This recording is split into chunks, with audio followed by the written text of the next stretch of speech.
Welcome to Prime Suspects, starring Adam Bjorn and Prime Sports co-founder Joe Brennan Jr. I'm your host, Matt Landis, and today's topics include the weekend that was for Prime, plus some big news out of Arizona, a Twitter thread by professional bettor Rufus Peabody on bet sizing, and a forecast for a record-setting Super Bowl for sportsbooks. Digging into the latest from inside Prime Sports, Adam thinking back on Conference Championship Sunday, both favorites covered, both games went over, any Philadelphia-Buffalo teasers cashed, so I'm almost afraid to ask, but how were the results for Prime? Decent. The sharper money, while was spread sort of across both sides. Again, they come for Buffalo and they come for Washington, and they come for Washington hard real late before the game. I know Scott and myself got on there Sunday, lost track of days, and sort of went through the games, and it ended up, was kind of a bookies result for real bookies. I'm not sure how the other entertainment bet takers went with two favorites winning like that. But yeah, for us, no pain, got through the weekend. Yeah, we'll take it.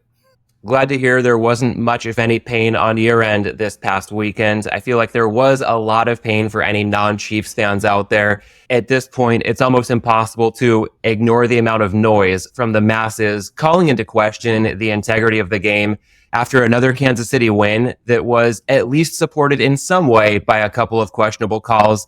How would you describe your point of view on how much the Chiefs have or haven't earned yet another AFC title? The Chiefs have walked through raindrops all season. We've said this. They did it again. You got to give it up to them. I mean, even going back a game with that Mahomes pass against Houston, and it just, you do enough stuff, you play it a certain way, and the luck falls with you, I guess. And they seem like, I think the last 2 years, just clearly the best team. Like, they just went through it. They were the best team. This year, I think they've had a lot of luck. It's part of the game. Has the NFL been orchestrating a three-peat? Many out there may say it, but it just happens. I mean, this is sports. You have a professional team that just knows how to win. I mean, that's, I think, a lot of the times you'll see across a lot of sports. There's just teams, there's just players, there's just leaders that know how to win and get it done at the end. Yes, you could probably go through that game and they got a couple of favorable calls. That happens in literally every game of every sport that you can watch. You can go in that and analyze it and break down. But it is what it is. I really want to see the Bills there for Bills fans. Chiefs fans are there again. I hope they get beat like I have the last 2 years, and it hasn't worked out for me. So we'll see what happens. Yeah, Matt, not to get to sports pros, not to be like Stephen A. Smith, but I think what you see there is really coaching at a different level. I mean, Andy Reid is, him, his staff, they play a very angular game of misdirection. They have a lot of movement in their office. And the thing I think that the Bills suffer from is an over-reliance on Allen, and they're just very linear. It's either Allen dropping straight back or Allen trying to rush straight forward. There's no run to daylight. There's no throw to daylight. They really seem like they tried to, overpower the Chiefs. And that's just not going to work with a team that refuses to be overpowered because they're playing a misdirection game. So I think you just saw a real difference in the coaching. And I'm just going to point out that, McDermott was a Philadelphia coach, a defensive coordinator. Andy Reid obviously was the author of probably the best, most consistent era of Eagles football. And now we've got this one. So there must be a common thread running through football. And I think it's what Philadelphia is the key to greatness. It's something like that.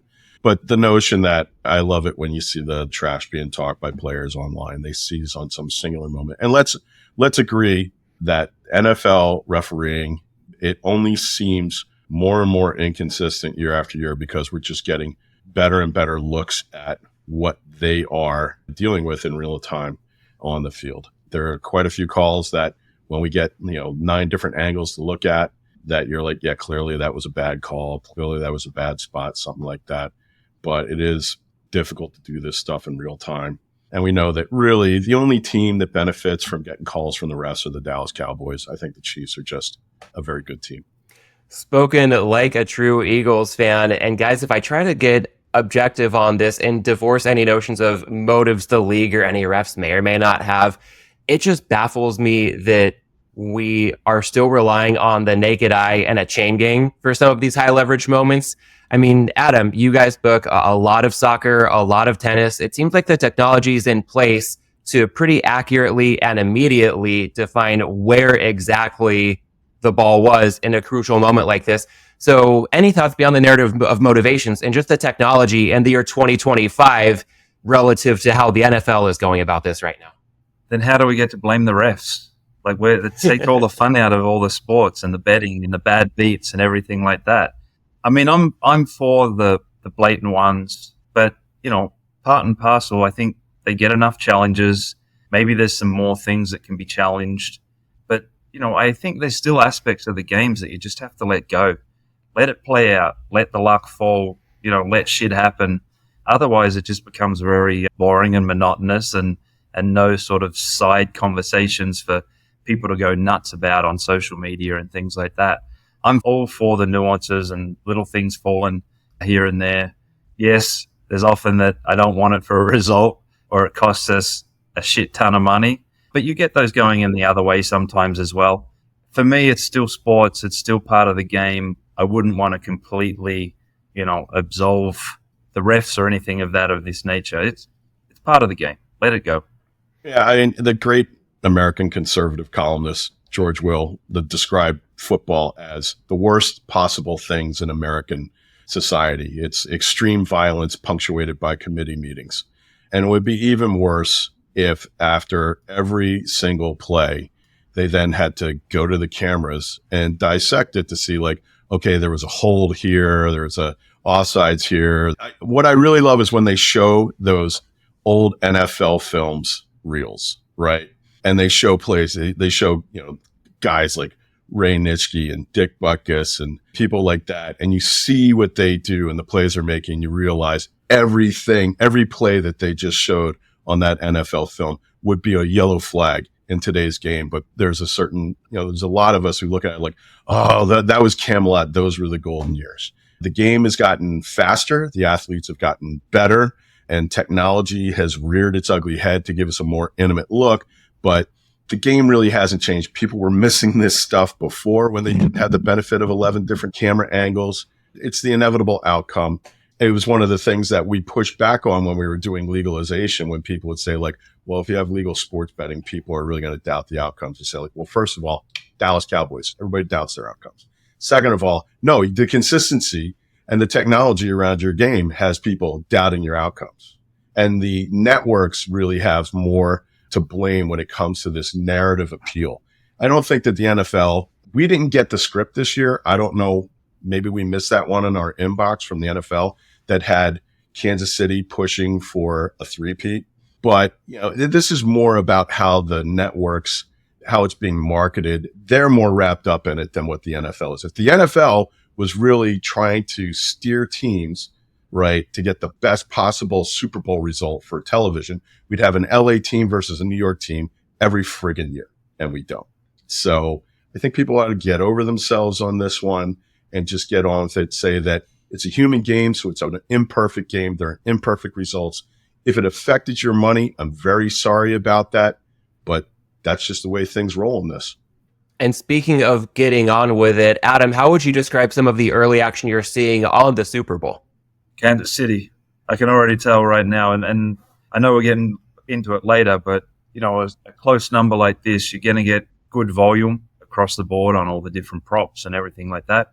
But it's just all KC. Like, it's like one way, it's 85% of it one way, which again, third year in a row, we'll be cheering against Kansas City. Hopefully this one goes better than the previous two. One of my most fond memories of Super Bowls was a Philadelphia win when they beat the Patriots. I was all over Nick Foles. Great result that year. And again, I do have and I'm going to get this fucking wrong, what's his name, Joe? Jordan Mailata. There you go. The jersey's ready. I took it out of the closet. It's clean. It's ready to go. I'll get to cheer with the book. So wherever I am, no idea right now, it will be a Philadelphia cheer. All right, some good insight from behind the curtain when it comes to Conference Championship Sunday and the early Super Bowl action at Prime. But guys, let's bury the lead no further. Adam, you posted last Friday on Twitter that BetCris was available for signups in Arizona, with betting going live this week. Congratulations on the big launch, and go ahead and walk us through the process of bringing BetCris back to the US after a hiatus of almost 20 years. So it was actually a call I got at G2E a year and 4 months ago, 5 months ago, when we all read the headlines that Wynn was exiting. Was asked if I was interested in going down to Arizona to have a conversation with one of the tribes that was potentially losing one of their licensee. It kind of went dormant for a while, and there was sort of back and forth and whatnot, but sort of saw this as an opportunity for Planetech to move into the operator space as a B2C, which has kind of always been the goal. We had Prime out east, and this was kind of out west, a little bit different on Nevada's doorstep. And as we were going through the conversations, obviously BetCris in Latin America is one of our clients on the platform. Started a conversation with them about the possibility of doing a brand deal, leasing their brand for Arizona. I think, and I'll give covers.com Brad, and I'm not even going to try his last name because I'll probably screw it up, just put out an article this morning, and I just happened to read it right before this. I think he took the words I said perfectly, laid it out, so it's worth having a look at that. But just with the, Mexico right there, which they have a presence in, New Mexico retail only, California yet to license, and Nevada having bettors that know how to bet. It just sort of seemed an opportunity going into a market without needing a, big marketing brand budget. I think we've done a decent job with Prime in Ohio and New Jersey, but I do think it's been affected by the known name, things like that, and it takes time to build that up. So this felt like a shortcut a little bit. Oddly enough, it feels like a success. Just putting that one tweet out Friday and the number of reach outs, a number of people that want to have conversations about doing some potential projects together with the brand, sponsorships, all those kind of things. We'd had just under 100 signups by Sunday afternoon, I believe. So, for what the strategy was and what the goal was, and ultimately, I want to take bets. I'm a bookmaker. I want to be on the front lines. While I get a little bit of a taste with that with Prime, this one's kind of Planetech doing it with one of their clients' brands and seeing if it works. This is really fucking hard. Like, the US regulated market makes it very expensive. Another reason why Arizona was, looking at that 10% tax. I hope they keep it there. I hope they don't go chasing higher tax rates like everybody else. But just trying it. I've said it, and I've said it for a long time. I'd want to take bets in every state. Just some of them make it prohibitive to even try. And I'm looking forward for Prime going into Kentucky, in a few months down the road and just building it state by state. So if I'm connecting the dots properly, and please correct me if I'm not, it sounds like the BetCris Latin America presence makes a lot of sense with this market. Also giving Prime more time to build its brand across, the Midwest, the Northeast, maybe the South once it enters Kentucky. Is there anything else, in the spirit of this being our segment exploring the latest from inside Prime Sports, anything else, Adam, that you can share about Planetech's Arizona license going to BetCris rather than Prime? Well, again, it's a Planetech license. It's not a BetCris license. It's just a brand deal that we saw as an opportunity. If this was Michigan, it'd be Prime. If this was Maryland, it would be Prime. For me, it was more of looking over that side and knowing the presence, again, going back 20 years of what BetCris were previous to 2007, Uega exit, having a California fan base, maybe even Texas. I don't know, haven't dug in that far back, but it just seemed like an opportunity to try something different and to see whether it is a branding thing, whether it's an operations thing. It's really just trying to put a fork in the road and see what it is. And, initially out the gate, Prime's, no pun intended, it seems like it's sort of got some reach. And I'd like to be able to, again, Planetech is the engine behind these. We're sticking, a different sticker on the grill. But ultimately, we're trying to get players across these states being able to bet. That's it. Be able to bet. Something that not many other operators are letting them to do. So if we have people going, east to west, it's kind of sign up at BetCris if you're in Arizona. Sign up at Prime if you're in New Jersey, Ohio, and soon to come Kentucky. We're just trying to take bets and give people the opportunity to place bets and just build this out. I've said it many times. This is an ultra marathon, and we'll find ways to just keep chipping away at it as we go along. Real quick, from the Prime point of view on this one, there's no big deal. Like, there is plenty to go around. And the other thing is, this is a bit like, you had the Dodge Challenger and you had the Plymouth Barracuda. Same car, same muscle, same speed, same everything, different brands on the hood. This is more of about what reaching the players and trying something different in order to reach the players. It's funny how I think like last week I was saying that my most read tweet of all time was that kind of pedestrian thing that I said about Iowa regulators. So that record lasted all of a week because I can't think of like a worse time to make an announcement than like after 5 p.m. in the East on a Friday, say like, oh, hey, yeah, and by the way, we're going to throw Beckrith up there. So I put it up there after I saw Adam's thing. I put a separate thing up there, and instantly that got, 6-figure impressions. And I don't think it's because of Joe Brennan. I think it's because of Beckrith. There's still a lot of people out there recognize the brand. And I think it's awesome that Adam gets to play with that a little bit. There's obviously a lot of scrutiny that's going to come right away. I think we got about 20 to 30 minutes of really great, hey, that's great, can't wait to, before the friggin' predators started setting in the subtweets with, their, we'll just call them opinions and leave it at that. So it's kind of cool to see that happen. And you know what? I'm going to admit it. I like seeing Chris sitting there right on the doorstep of Circa. Okay. And you know what? I think it's a lot of opportunities for bettors in both those markets. As a matter of fact, I was saying to Adam the other day, we ought to give $1,000 free roll to the first bettor who can stand in the middle of the Hoover Dam and with one hand place a bet with Beckrith and with the other hand place a bet with Circa and come up with like a really sweet ARB. There's just so many opportunities now for bettors there, and the market should be, the players part of the market should be really happy about that.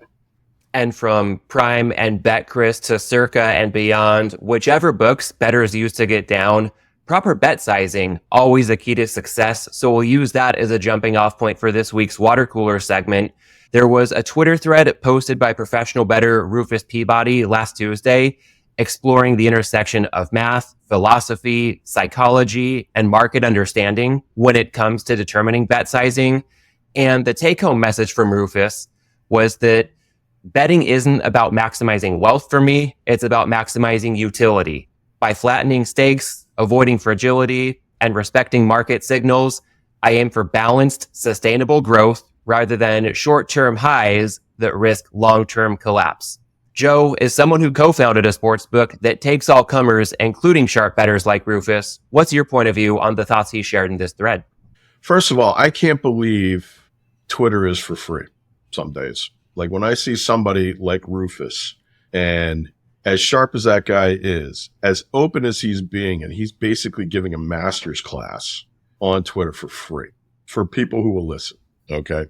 Which we need more people like that in the industry. The industry has to open itself to more people like that, which leads me to my second comment is we take Rufus's action. We'd be happy to take every dime of it. We know that most people in the regulated U.S. market won't. But when you see his thought processes, how he approaches is like, why would operators not want that person, openly participating in their market, helping them to sharpen their product, helping them to sharpen their lines, helping them to improve what they would be able to do if they were focused on taking that liquidity and taking his information in, and how they'd be able to adjust and grow their liquidity pool. They wouldn't have to solely rely on parlays in order to be able to be profitable. So seeing how the market, and Rufus is not alone. I mean, I've been kind of hinting at this listening tour that I've kind of already started here, talking to really smart people in the industry. And I've kind of overbalanced on players, like especially like professional players, syndicate players, those like that.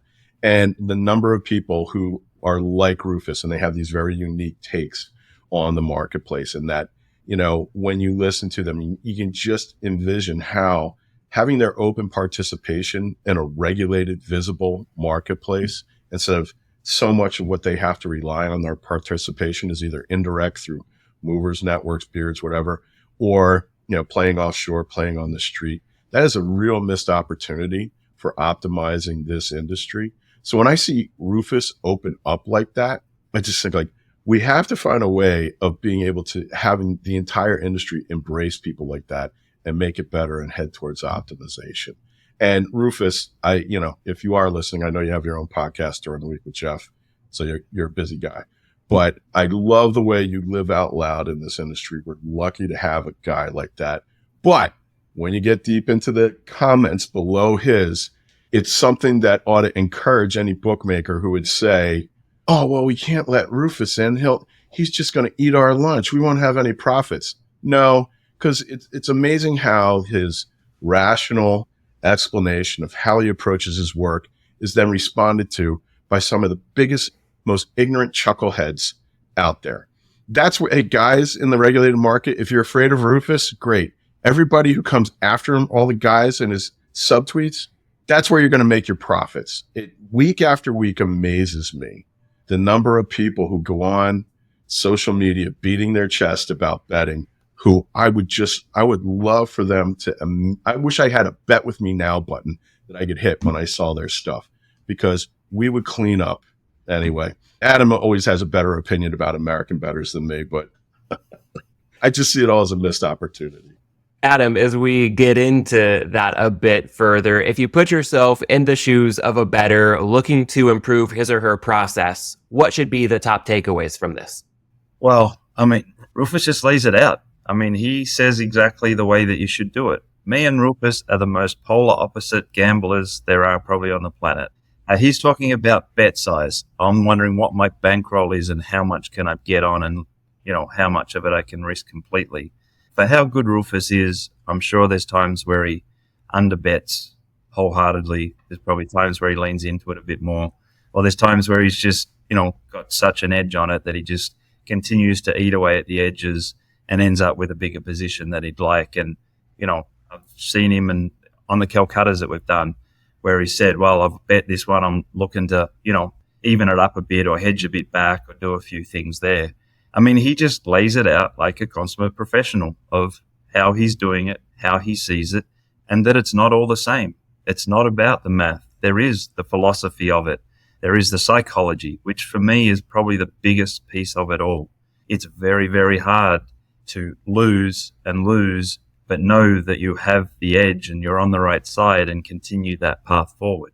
That for any gambler, and especially the ones that, you know, think that they have the nuts, they have the model, they've done the work, and they just to keep chipping away at that. It's probably the biggest lesson I've learned. When I'd have big losses, I'd go into a hole. Whereas now I have big losses, I just keep punching through, because ultimately, you know, you're on the right track and it'll come and it'll turn around. It's just continuing on. It's probably like a quarterback throwing. They know they deserve the job. They know that they can throw the ball, but they're just having a run of, you know, horrible incompletions or things like that. I mean, you know, this is as good a thread as you can have as you're trying to build up and understand how this game works. It's in between the two ears, most of it. You have the data, you have the odds, you have the books, you get limited. There's all these other challenges out there. But ultimately, it's and I don't know, what is it, 4, 5, 6 inches between the ears? We're all different. But just that's where the game's played. Because you can be running hot and then get limited and then move to another book, start losing, and then you feel like, well, no, it was the book that I was winning at. It's not my stuff. It's things like that. So it's a mental game. And I think this is where someone like Rufus has been doing it for, 15 years or so. That is, if you line up the top 10 sports bettors in the world, he would find us for being an originator. Again, you have a lot of steam chasers, you have a lot of arbors, but as an originator, he is clearly on the planet in the top 10 of origination. So it's just having this information, consuming it, going back to it. And then Joe sort of hit a point, like you have the peanut gallery in there. And as someone that posts, and I know Rufus sometimes takes these things, maybe not as much personal as he used to, but, he's a empathetic guy and has feelings and whatnot more than what some of us have. And they go off the rails, these people putting in the comments and stuff like that. That's why I'm saying the American market bookmakers, they got it wrong. There's too many dolphins getting caught in the tuna nets, and there's people that you just want to be playing. And that's the niche that we're going after.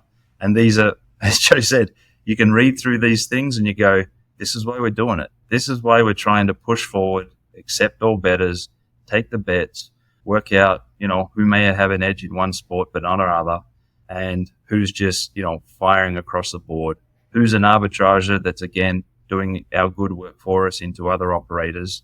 It's a thing that you would pin, and it's a thing that every time you go on a bad run or something, you would go back to and just say, hey, I think I'm on the right space. I think I'm on the right track.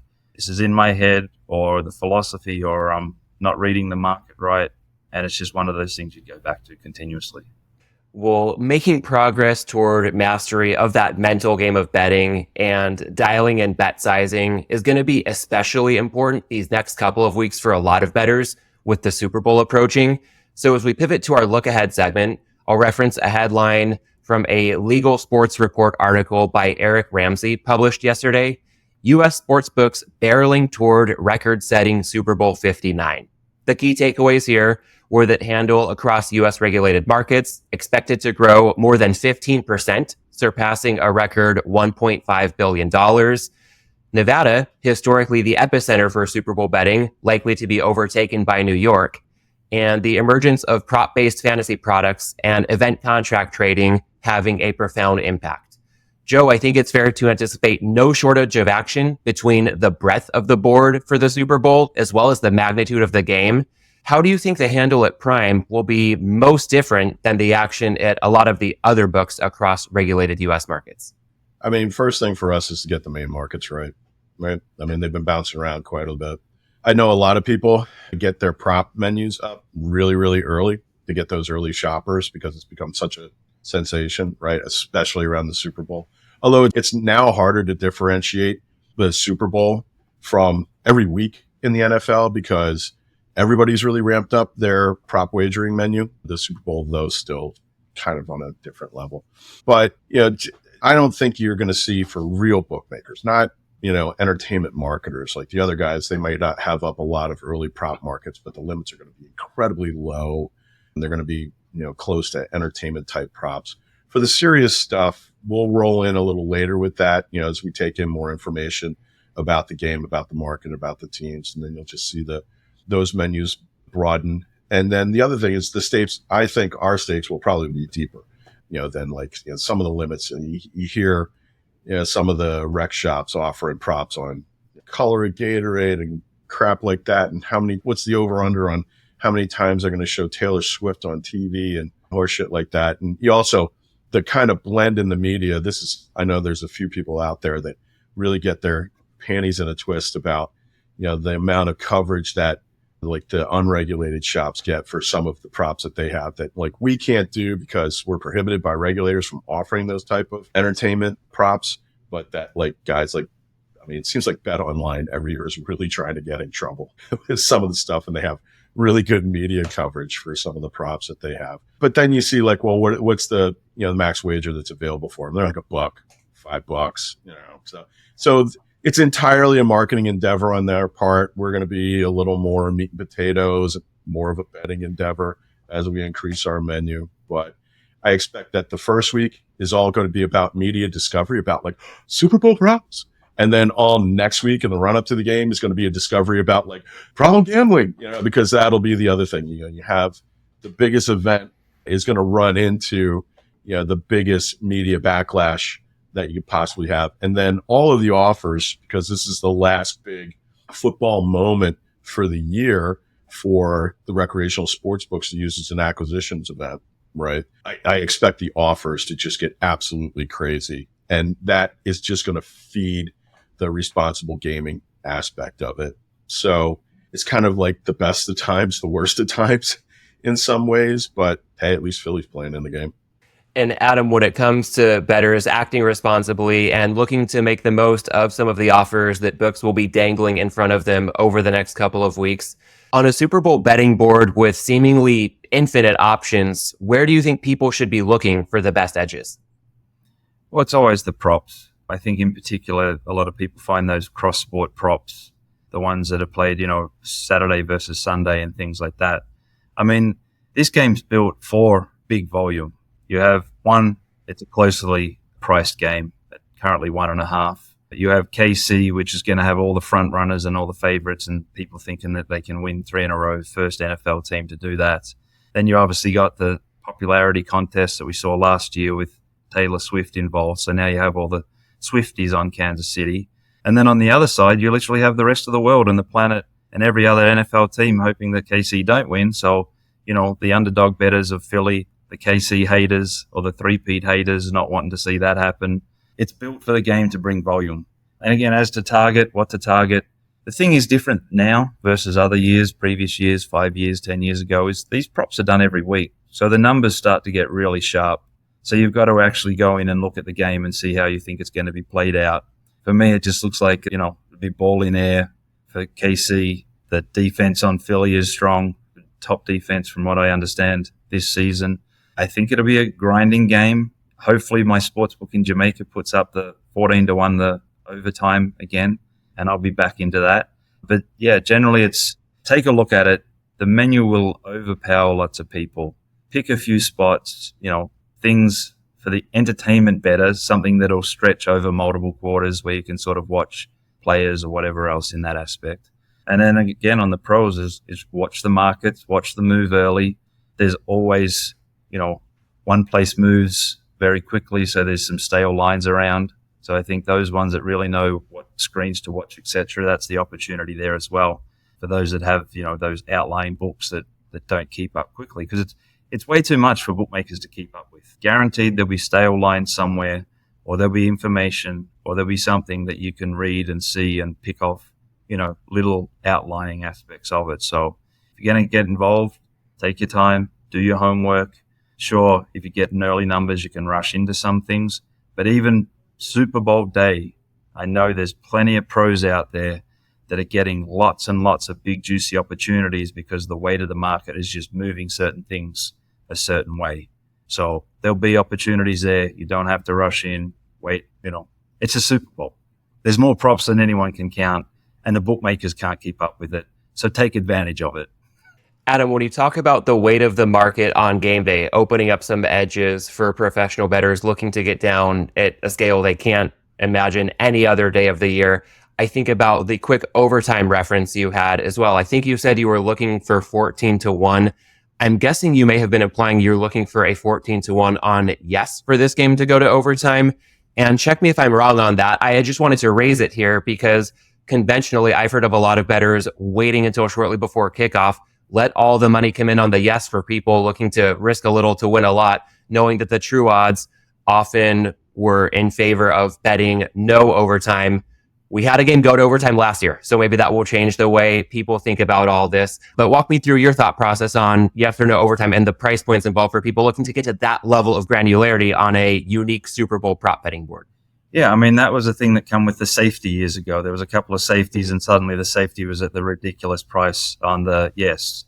So yes, on the yes, there's a lot of no's that become available on that Super Bowl Sunday.